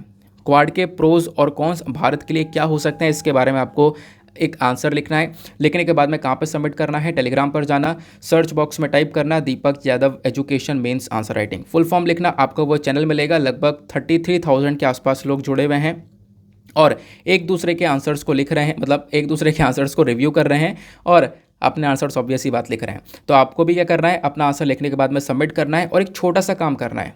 इस चीज़ की सभी लोगों से रिक्वेस्ट है। वो छोटा सा काम क्या है कि कोशिश कर रही है कि सभी लोग 2-2 आंसर्स को रिव्यू कर लें। अगर आप सभी लोग 2-2 आंसर्स को रिव्यू करोगे ना, तो मतलब 2 आंसर्स रिव्यू करना इतना भारी नहीं है, आप कर सकते हो, जिससे यहाँ पर ओवरऑल ग्रुप के अंदर जो डिस्कशन है वो और ज़्यादा इंटरेस्टिंग हो जाएगा, है ना, जैसा आज के टाइम पर चलता भी है। सब एक दूसरे के आंसर्स को रिव्यू करते, तो आप भी 2 आंसर्स को रिव्यू कर सकते हो। उसमें आपको कुछ अच्छे पॉइंट्स मिलेंगे जो कि आप अपने नोट्स में ऐड ऑन कर सकते हो। साथ ही साथ में सामने वाले की जो मिस्टेक्स है उसके बारे में बता सकते हो कि हाँ यहाँ पर आपको इम्प्रूवमेंट की थोड़ी सी आवश्यकता है। समझ में आई बात? चलो, अब पहला जो एडिटोरियल लेंगे वो हम इंडियन एक्सप्रेस का लेंगे। तो इंडियन एक्सप्रेस को अगर हम लोग ओपन करें तो यहाँ पर आपको एक ओपिनियन पर एक आर्टिकल देखने को मिलेगा जो कि बहुत अच्छा आर्टिकल है। बात ही करता है what is the solution to India's garbage disposal problem. Bharat के अंदर जो कूड़ा करकट है वो बहुत ज़्यादा है। कैसे हम लोग उस कूड़ा करकट से पैसे को जनरेट कर सकते हैं, यानी कि वेस्ट से वेल्थ की तरफ बढ़ सकते हैं। क्या हो सकता है गार्बेज का सोल्यूशन, वो यहाँ पर राइटर ने मेंशन किया है। तो यहाँ पे हम लोग राइटर की एक एक बातों के ऊपर बहुत ध्यान से गौर करने वाले हैं। करना क्या है, स्क्रीन पे बस खाली नीचे फोकस करना, नीचे आपको ये सारी इन्फॉर्मेशन मिलती रहेगी क्योंकि इस पूरे एडिटोरियल को मैंने यहाँ पे कॉपी पेस्ट कर दिया, तो आप लोग सारे पॉइंट्स भी कलेक्ट कर पाओगे। कॉन्टेक्स्ट क्या है, राइटर यहाँ पर बोलते हैं देखो करेंट टाइम पर क्या हो रहा है, लोगों की जो इनकम्स हैं वो लगातार इंक्रीज़ हो रही हैं, अर्बनाइजेशन इंक्रीज़ हो रहा है, शहर के अंदर लोग बहुत ज़्यादा बढ़ रहे हैं, है ना, शहर के अंदर जा रहे रहने के लिए, लोगों का जो लाइफ स्टाइल है वो पूरी तरह से चेंज हो रहा है। तो ये सारी जब चीज़ें हो रही हैं तो इसके साथ साथ कुछ चीज़ों का इस्तेमाल भी बढ़ चुका है, जैसे पेपर का, प्लास्टिक का, प्लस दूसरे इनऑर्गेनिक मटेरियल्स है उनका यूज़ बढ़ चुका है। और जब यूज़ बढ़ेगा, इनका इस्तेमाल ज़्यादा होगा, तो उसकी वजह से जो वेस्ट है, जो कूड़ा करकट है, वो भी बहुत ज़्यादा इंक्रीज़ होता हुआ नज़र आएगा, जो कि इंडिया में ऐसा हो रहा है। और दूसरी सबसे बड़ी प्रॉब्लम क्या है, ये वेस्ट तो सर एक तरफ से बहुत ज़्यादा बढ़ता हुआ नज़र आ रहा है, क्रिएट हो रहा है, दूसरी तरफ से जो वेस्ट मैनेजमेंट है वो इम्प्रॉपर है। यानी कि दूसरी तरफ जो वेस्ट का अच्छे से मैनेजमेंट होना चाहिए था कि हम चलो कूड़ा करकट जनरेट हो रहा है, चलो होगा वैसे, चलो ठीक है वो हो रहा है, तो अब उसको हम लोग ट्रीट कैसे कर रहे हैं वो भी बहुत इंपॉर्टेंट है। लेकिन इंडिया के अंदर उसको ट्रीट करना, उसको मैनेज करने का जो प्रोसेस है वो बहुत ज़्यादा कमज़ोर आपको नज़र आएगा। उसमें बहुत सारे इश्यूज़ नज़र आएंगे जिसकी वजह से पब्लिक हेल्थ क्राइसिस तक नज़र आ जाता है, जिससे बहुत सारी बीमारियां वगैरह फैलती हुई नज़र आती हैं। तो इंडिया को बहुत ज़्यादा ज़रूरत है कि हमारे पास में एक लंबी यानी लंबे समय के लिए एक स्ट्रैटेजी होनी चाहिए, जो कि आने वाले टाइम पर जो सॉलिड वेस्ट मैनेजमेंट होगा इंडियन शहरों के अंदर में, उस चैलेंजेस को यहाँ पर टैकल कर सकें। भारत में इंडियन सॉलिड वेस्ट मैनेजमेंट को लेकर यहाँ पर काम कर सकें, जो कूड़ा है उसको कैसे अच्छे से मैनेज किया जा सकता है उसको लेकर काम कर सके, उसको लेकर एक पूरी स्ट्रैटेजी हमारे पास में अभी के टाइम पर होनी चाहिए। अब बात यहाँ पर की जाती है, चलो एग्जैक्टली यहाँ पर वेस्ट मैनेजमेंट का स्टेटस भारत में क्या है इसको समझने की कोशिश करते हैं कि आखिरकार वेस्ट मैनेजमेंट जैसी प्रॉब्लम ये इतनी बड़ी भारत में है क्या। देखो, इस बात को यहाँ पर आपको समझने के लिए पहला पॉइंट देखना होगा, municipal solid waste management handling rules 2000। हमारे पास में जो कूड़ा करकट है ना, इसको मैनेज करने के लिए एक रूल है। कौन सा है? Municipal solid waste management rule 2000। इसने यहाँ पर यह बोला कि जितनी भी हमारे पास में अर्बन लोकल बॉडीज़ हैं ना, वो सभी जिम्मेदार हैं, उन सभी की रिस्पॉन्सिबिलिटी है, वो सभी रिस्पॉन्सिबल हैं बेसिकली किस चीज़ के लिए? कूड़े को कलेक्ट करने के लिए, ट्रांसपोर्ट करने के लिए, डिस्पोजल करने के लिए, उसको सेपरेट करने के लिए। तो कूड़े को मैनेज करने के लिए, सॉलिड वेस्ट को मैनेज करने के लिए भारत में ये municipal solid waste management rule हैं, जिसने बताया भैया अर्बन लोकल बॉडीज़ का ये सारा काम है। अगर आप लोग ओवरऑल डेटा देखोगे तो भारत लगभग 62 मिलियन टन के आसपास जो वेस्ट है, जो कूड़ा है, वो हर साल जनरेट करता है, 62 मिलियन टन, जिसमें से 43 मिलियन जो टन है ना, इसको हम लोग कलेक्ट कर पाते हैं। यानी इतना कूड़ा तो पैदा हो रहा है 63 मिलियन टन, 62 मिलियन टन, जिसमें से 43 मिलियन हम सिर्फ कलेक्ट कर पाए, यानी 62 मिलियन का 70% सिर्फ हम लोग कलेक्ट कर पा रहे हैं। और कलेक्ट करने के बाद में उसमें से केवल और केवल जो 12 मिलियन टन है उसको ट्रीट किया जा रहा है, उसको यहाँ पे सही ठिकाने लगाया जा रहा है। बाकी जो 31 मिलियन टन है ना, उनको लैंडफॉल साइट्स के अंदर डंप कर दिया जा रहा है, लैंडफिल साइट्स पर। मतलब आपको पता होगा, आपने जब ट्रेन से जाते होंगे या फिर कहीं पर भी देखा होगा, कूड़े के ढेर लगे होते हैं, कूड़े के पहाड़ बने हुए होते हैं, है ना, गाजीपुर में देखा हुआ है, और भी बहुत सारे एरिया में जो कूड़े के पहाड़ बन जाते हैं। तो वो बेसिकली लैंडफिल साइट्स आपको देखने को मिलेंगे, डिस्पोजल एरिया देखने को मिलेंगे, वहाँ पर कूड़ा इकट्ठा कर दिया जाता है। तो करेंट टाइम पर 31 मिलियन टन के आसपास जो कूड़ा है वो बेसिकली हर साल लैंडफिल साइट्स पर इकट्ठा करा जाता है। यह पूरे साल का डेटा है कि भारत एक साल में यहाँ पर कितना ये कूड़ा जनरेट करता है, कितना ट्रीट करता है, और बाकी कूड़ा कहाँ जाता है। बाकी कूड़े का पहाड़ का ढेर बना दिया जाता है। फिर ये बोला गया कि सर जैसे जैसे कंजम्पशन पैटर्न बदल रहा है, लोग यहाँ पर कंजम्पशन पैटर्न को बदल रहे हैं। चीज़ें कैसे बदल रही हैं वो आगे मैं आपको बताऊंगा। इकोनॉमिक ग्रो हो रही है, तो इसके बेसिस पर आप देखोगे जो कूड़ा है वो भी जनरेट हो रहा है, और आने वाले टाइम पर इकोनॉमी और ग्रो होगी, लोगों का पैटर्न और बदलेगा। तो इसकी वजह से साल 2030 तक बोला जाता है कि ये जो जनरेशन है कूड़े का, ये लगभग 165 मिलियन टन के आसपास पहुंच जाएगा। 165 मिलियन से बढ़ोतरी देखने को मिलेगी 2030 तक इस कूड़े करकट के अंदर। मतलब पहाड़ के ढेर ही ढेर होंगे सारी जगह पर। और इंडिया की ज़्यादातर जो डंप साइट्स हैं जहाँ पे कूड़े का पहाड़ का ढेर बना दिया जाता है, मतलब कूड़े से पहाड़ बना दिया जाता है पूरा का पूरा, पता है इसकी हाइट कितनी लिमिटेड रखी गई है कि भैया 20 मीटर से ऊपर का पहाड़ नहीं बना सकते। लेकिन आप देखोगे ये जो डंप साइट्स है ना, यहाँ पर ये लिमिट क्रॉस हो चुकी है। 20 मीटर से ऊंचे ऊंचे पहाड़ देखने को मिलेंगे। और उसके बाद में ये जो पहाड़ हैं ये ऊपर से तो ऊंचे हो रहे हैं, नीचे से चौड़े होते चले जा रहे हैं और बहुत ज़्यादा बड़े एरिया में यहाँ पर ये पहाड़ बनते चले जा रहे हैं, कूड़े के ढेर जिसको हम लोग यहाँ पर बोलते हैं। तो ये कहीं ना कहीं एक कंसर्न नज़र आता है। फिर अब यहाँ पे बात की जा रही है किसकी, ज़्यादातर सॉलिड वेस्ट के बारे में। जब हम लोग वेस्ट की बात करते हैं, कूड़े की बात करते हैं, तो कूड़े को अलग अलग तरीके से क्लासीफाई किया जाता है। जैसे पहला आपको सॉलिड वेस्ट देखने को मिलेगा। सॉलिड वेस्ट के अंदर आपका सब्जी का कुछ यहाँ पर छिलका वगैरह हो गया है ना, किचन से कुछ वेस्ट निकल कर आया, घर का कुछ यहाँ पर वेस्ट निकला, वो सब सॉलिड वेस्ट है। फिर उसके बाद में ई वेस्ट की अगर हम लोग बात करें तो ई वेस्ट में आपको सबको पता ही है, जो भी आपके इलेक्ट्रॉनिक डिवाइसेस हैं वो अगर ख़राब हो जाते हैं तो उसको हम लोग ई वेस्ट बोलते हैं। कंप्यूटर ख़राब हो गया फेंक दिया, टीवी ख़राब हो गया फेंक दिया, वो सब क्या हो गया, ई वेस्ट हो गया। फिर आता लिक्विड वेस्ट। लिक्विड वेस्ट मतलब जो पानी इंडस्ट्री से निकल रहा है ना, जहाँ पे शराब बन रही है वहाँ से निकल रहा है, हमारे जो थर्मल पावर प्लांट्स हैं वहाँ से निकल रहा है, जो गंदा पानी निकल रहा है वो बेसिकली लिक्विड वेस्ट हो गया। ऐसे ही प्लास्टिक वेस्ट हो गया। प्लास्टिक वेस्ट में प्लास्टिक के बैग हो गए, बॉटल हो गया, बकेट हो गया, ये सारी चीज़ें प्लास्टिक वेस्ट हो गई। मेटल वेस्ट की बात करोगे तो अनयूज्ड मेटल शीट हो गया, मेटल स्क्रैप्स हो गया। न्यूक्लियर वेस्ट की बात करोगे तो यहाँ पर अनयूज्ड मटेरियल हो गया, जो न्यूक्लियर पावर प्लांट के अंदर इस्तेमाल किया जाता है, वो वाले मटेरियल्स हो गए। तो ये सारे वेस्ट हैं जो कि अलग अलग प्रकार से क्लासीफाई करे गए हैं। तो आप लोग देखोगे तो वेस्ट अलग अलग प्रकार के हैं जो कि बहुत ज़्यादा हैं। लेकिन एक बहुत बड़ा कंसर्न निकल कर आता है, जब जो वेस्ट होता है ना, इनको हम लोग दो ग्रुप में बांट सकते हैं। एक होता है बायोडिग्रेडेबल, एक नॉन बायोडिग्रेडेबल। बायोडिग्रेडेबल वो होता है जो कि वेट वेस्ट होता है, जो गीला होता है। नॉन बायोडिग्रेडेबल जो कि ड्राई वेस्ट होता है, जो सूखा होता है ना। अब इसका मतलब क्या, आगे मैं आपको थोड़ा सा बताऊंगा। करेंट टाइम पर देखोगे ना, इस वेस्ट मैनेजमेंट को लेकर भारत में बहुत सारे चैलेंजेस, बहुत सारी परेशानियां नज़र आती हैं। हम लोग प्रॉपर वेस्ट मैनेज नहीं कर पाते क्योंकि बहुत सारे चैलेंजेस आपको नज़र आएंगे। क्या क्या चैलेंजेस नज़र आएंगे? सबसे पहला, inefficient waste management by urban local bodies. जो अर्बन लोकल बॉडीज़ है ना, इन्हीं का काम है इस वेस्ट को मैनेज करना। तो अर्बन लोकल बॉडीज़ की साइड से इनएफिशिएंसी देखने को मिलती है। जो सॉलिड वेस्ट मैनेजमेंट यहाँ पर प्रैक्टिसेस आपको देखने को मिलेंगी, काफ़ी ज़्यादा इनएफिशिएंट है, अच्छी तरीके से यहाँ पर काम नहीं कर पा रहे हैं।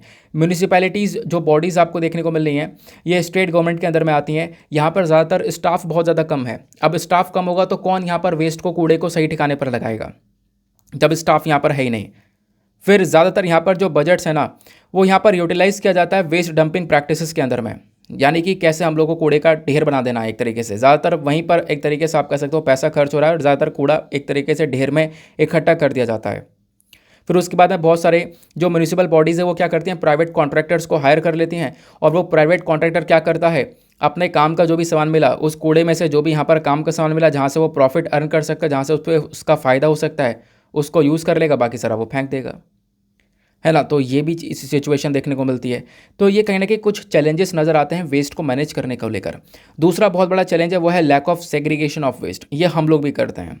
मतलब क्या है, देखो जब भी कूड़ा होता है ना, अब कूड़ा एक तरीके से ये बहुत अच्छा होता है अगर आप कूड़े को गीला और सूखा में डिवाइड कर दो, है ना, कि यानी कि एक तरीके से एक ड्राई वेस्ट है और एक वेट वेस्ट है।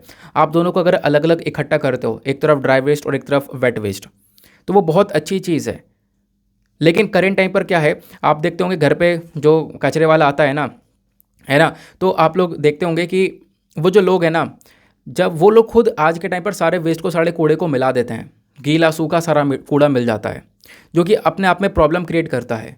अगर यहाँ पर ड्राई वेस्ट अलग हो, सूखा वेस्ट अलग हो ना, और गीला वेस्ट अलग हो, तो बहुत अच्छे से हम लोग उस कूड़े को ट्रीट कर सकते हैं, उसका एक अच्छे से उपयोग किया जा सकता है। ये यहाँ पर मेंशन किया गया।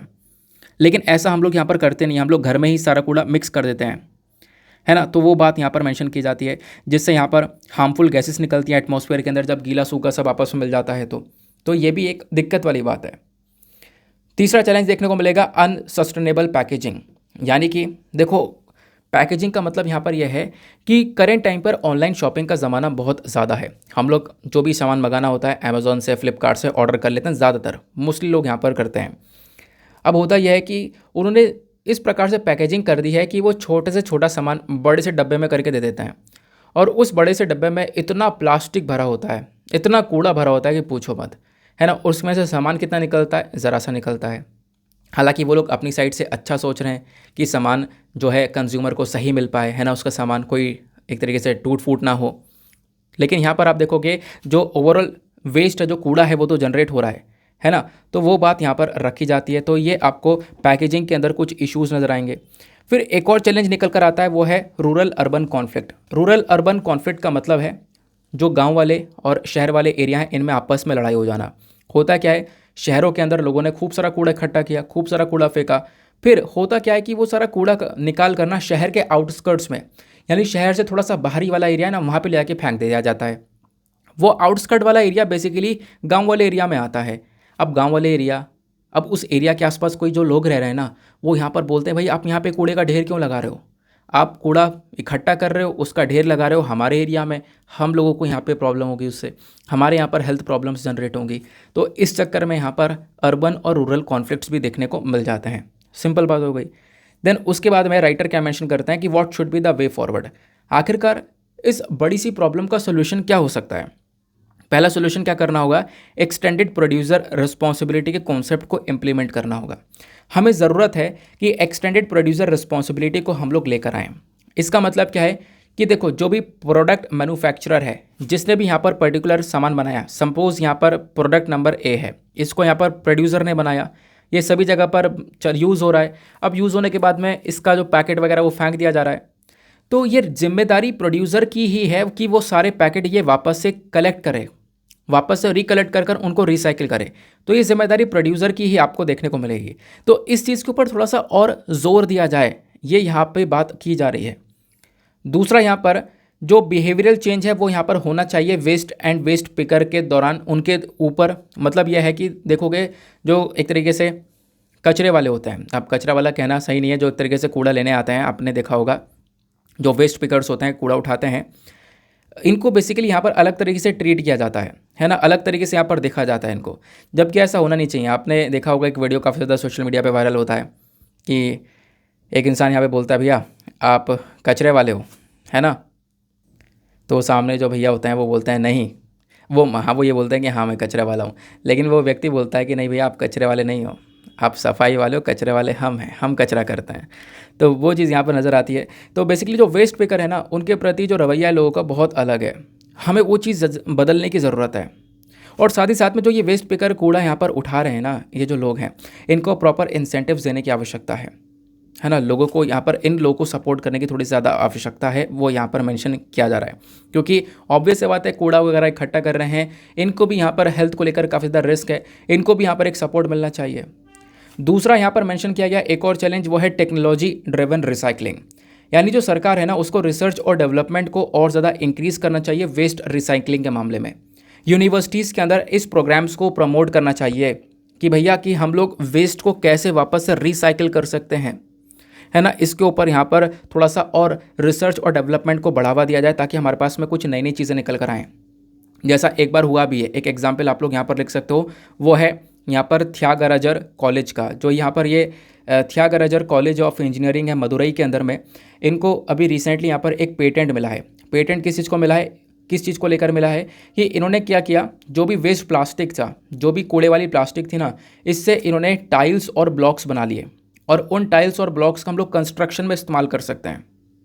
तो वो बात यहाँ भी बोली गई कि इस प्रकार से आपको भी कुछ ना कुछ चीज़ें प्रमोट करनी होंगी अपनी जगह पर। सरकार को यहाँ पर रिसर्च और डेवलपमेंट प्रमोट करना होगा इस पर्टिकुलर सेक्टर में, कैसे वेस्ट को रिसाइकिल किया जाए। समझ में आए यही बात। तो ये काफ़ी अच्छा आर्टिकल था, जिसके बारे में आपको सारी इन्फॉर्मेशन होनी चाहिए। सब कुछ आपको पीडीएफ में मिल जाएगा, पीडीएफ डाउनलोड करना। पीडीएफ के साथ साथ आपको एक ऐप भी डाउनलोड करना है, जिसका नाम है एडोब एक्रोबैट। जब आप लोग वो ऐप डाउनलोड करोगे ना, तो उस ऐप में इस पीडीएफ को ओपन करना, आपको ये वाले येलो कलर के सिंबल्स नज़र आएंगे, इस पर टैप करोगे तो सारी इन्फॉर्मेशन जो है ना वो ओपन हो जाएगी। आप उसको कॉपी पेस्ट वगैरह या जैसे यूज़ करना चाहते हो वैसे यूज़ कर सकते हो। नाउ नेक्स्ट एडिटोरियल पर आते हैं। It is the time for the gig economy करके आर्टिकल है, जबकि गिग इकोनॉमी की इसमें चर्चा नहीं की गई है, इसमें चर्चा की गई है मून लाइटिंग के बारे में। देखो हुआ क्या ना, मैं आपको समझाता हूँ कि एग्जैक्टली क्या क्या इन्फॉर्मेशन देखने को मिलती है। मून लाइटिंग क्या है, क्योंकि रिसेंटली बहुत सारी जो कंपनीज़ हैं उन्होंने मून लाइटिंग के प्रति अपना रिएक्शन दिया है। पहले समझ लो मून लाइटिंग के बारे में। मून लाइटिंग एग्जैक्टली यहाँ पर एक ऐसा तरीका है जहाँ पर एक एम्प्लॉयर, आप कह सकते हो full time job with part time, simple सी बात बोलूँ तो full time job with part time. क्या? Full time job with part time.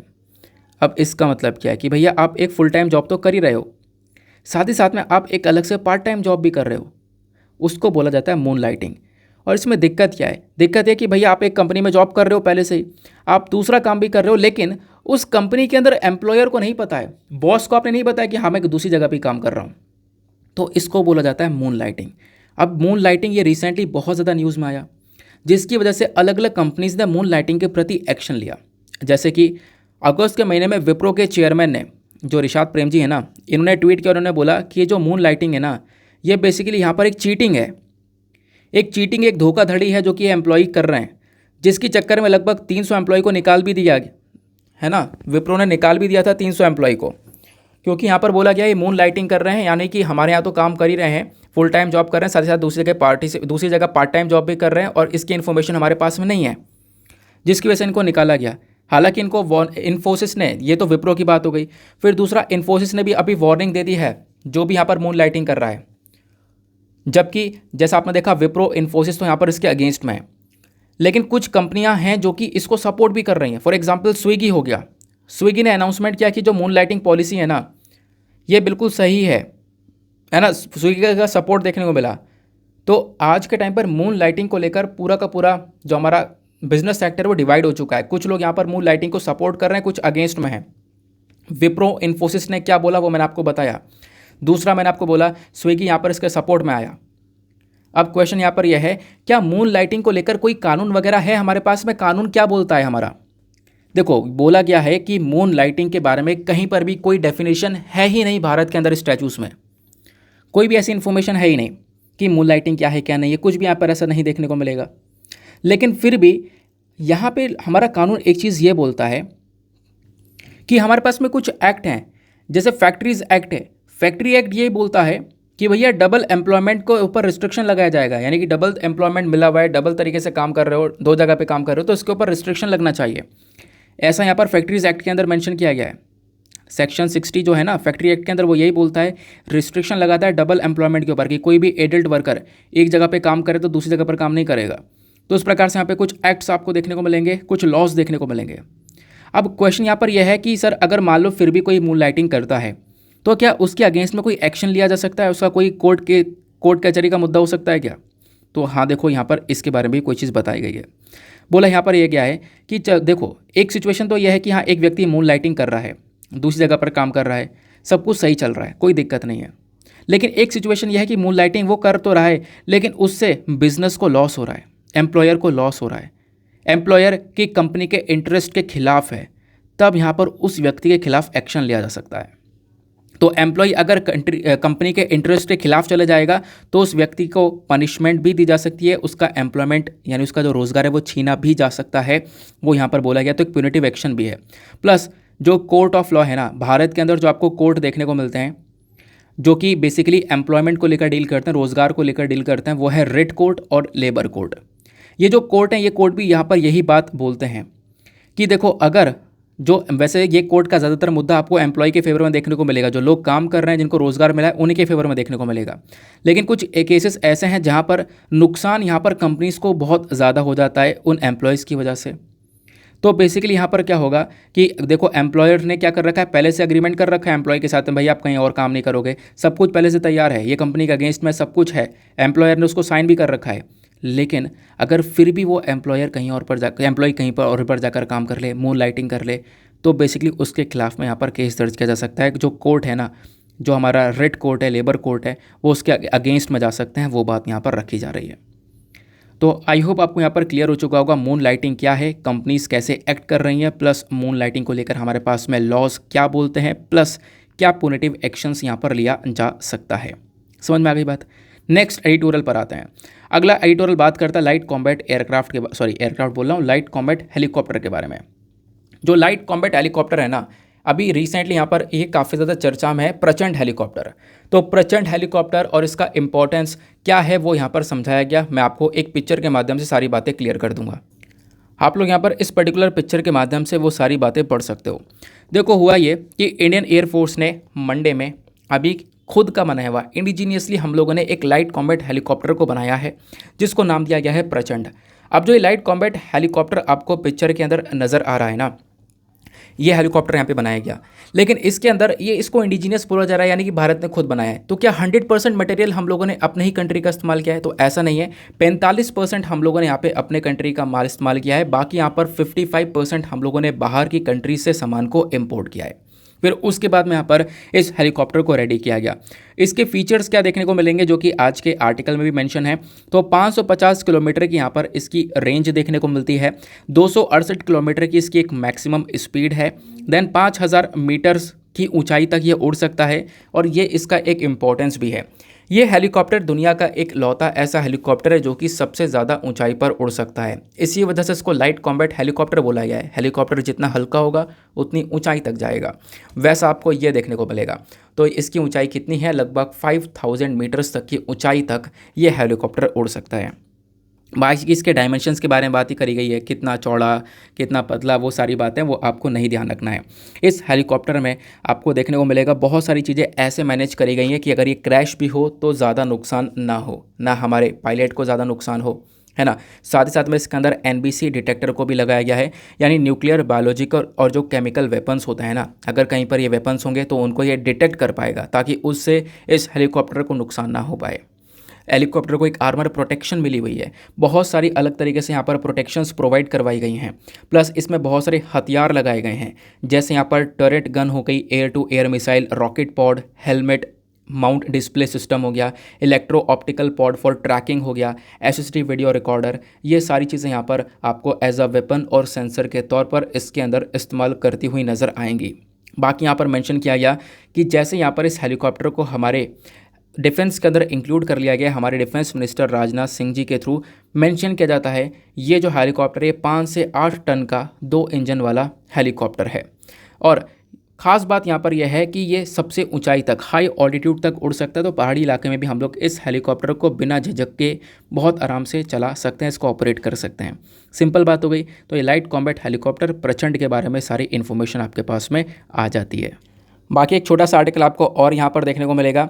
अभी क्या है ना, इंडिया और इंडिया और यूनाइटेड किंगडम दोनों मिलकर एक फ्री ट्रेड एग्रीमेंट को साइन कर रहे हैं। दिवाली से पहले फ्री ट्रेड एग्रीमेंट साइन होगा, उसके बारे में चर्चा की जा रही है। साइन होगा, हुआ नहीं है अभी, जब जैसी होगा उसके बारे में चर्चा हो जाएगी तो आपके साथ में डिस्कशन कर लिया जाएगा। हमारे प्राइम मिनिस्टर, हमारे PM मोदी लंदन विजिट करने वाले, एक प्लानिंग चल रही है, अक्टूबर के एंड तक विजिट करेंगे, FTA को साइन किया जाएगा, तभी यहाँ पर इसके बारे में डिस्कशन भी किया जाएगा। तब तक आप लोग यहाँ पर इस आर्टिकल को स्किप कर सकते हो बहुत आराम से। ये सारी इन्फॉर्मेशन हो गई, ये सारे आर्टिकल्स हो गए। नाउ फटाफट हम लोग अब अपने प्रीलिम्स के क्वेश्चन के आंसर को देख लेते हैं। मैं वोकैबुलरीज लगा नहीं पा रहा हूँ यार, ठीक है ना, तो कल से वोकैबुलरीज लगा दूंगा। और मतलब याद नहीं रहता है बिल्कुल, लास्ट वक्त पे अब याद आता है यार वोकैबुलरीज लगानी थी, कभी कभी ऐसा ही होता है। मैं लगा दूंगा नेक्स्ट डे से, डोंट वरी। तो आज का जो स्टार्टिंग का प्रीलिम्स का क्वेश्चन था, एक रीसेंट मूवी जिसका टाइटल है the man who knew infinity, ये किसके बायोग्राफी के ऊपर बनाई गई है? तो इसका करेक्ट आंसर है ऑप्शन ए, S रामानुजन जी की बायोग्राफी के ऊपर इसको बनाया गया है। The man who knew infinity एक मूवी है जो कि S रामानुजन जी की बायोग्राफी के ऊपर बनाई गई है। S रामानुजन जी अभी रिसेंटली न्यूज़ में थे, एक इंडियन मैथमेटिशियन है, इनके बारे में मैंने आपको पढ़ाया भी था, ठीक है ना। चलो इसी के साथ में करते हैं हम लोग अपने इस लेक्चर को समाप्त और मिलते हैं आपसे अगले वीडियो में। आज के लिए bye bye, have a nice day, thank you and जय हिंद।